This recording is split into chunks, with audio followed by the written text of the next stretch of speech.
cash vans targeted in brazen heists in South Africa. In this photo taken Thursday, October 23, 2014, a forensics team searches for clues at the scene of a cash-in-transit heist near the OR Tambo Airport in Johannesburg.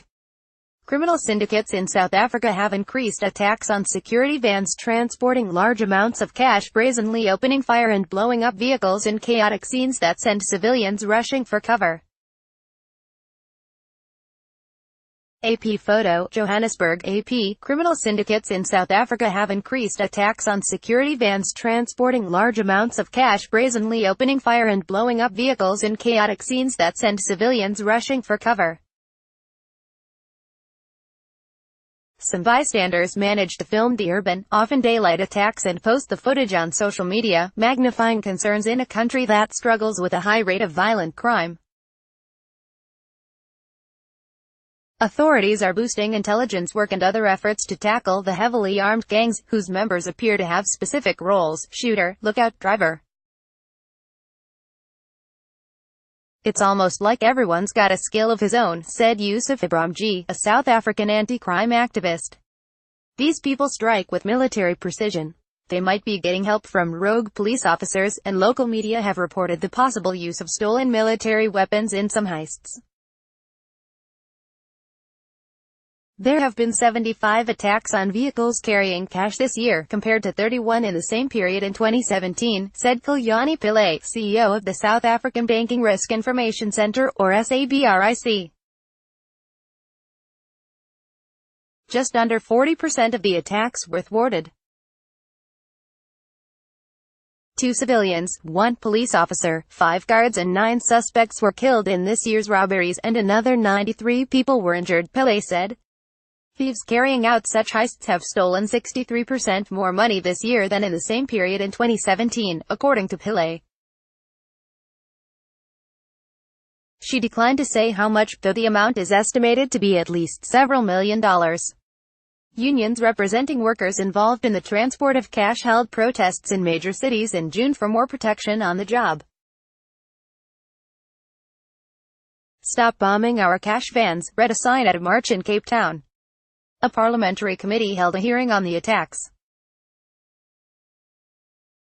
Meanwhile, the rate of attacks on security guards transporting cash on foot between, for example, a business and a vehicle has dropped. That suggests criminal syndicates are going after more vehicles on the road because they are likely to yield more loot, and that the thieves think they can get away with it, partly due to heavy firepower.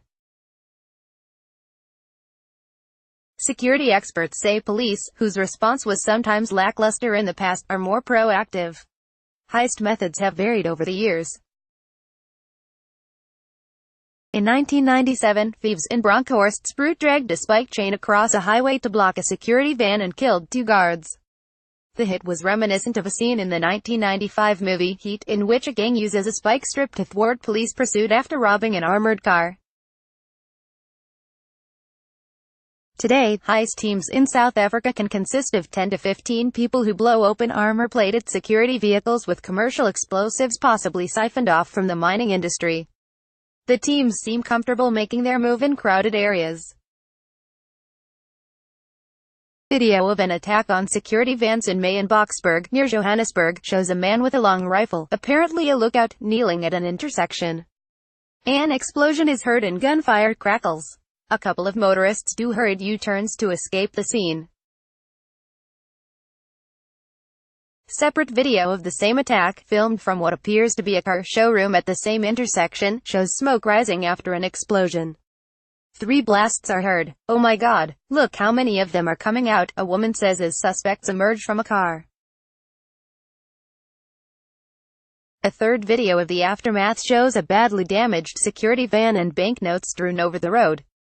In raids last week, police arrested a female police officer who allegedly stored weapons used in the Boksburg heist, as well as her 32-year-old boyfriend.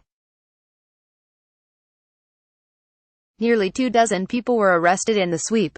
Gangs involved in such heists include some people from neighboring countries including Botswana, Mozambique and Zimbabwe.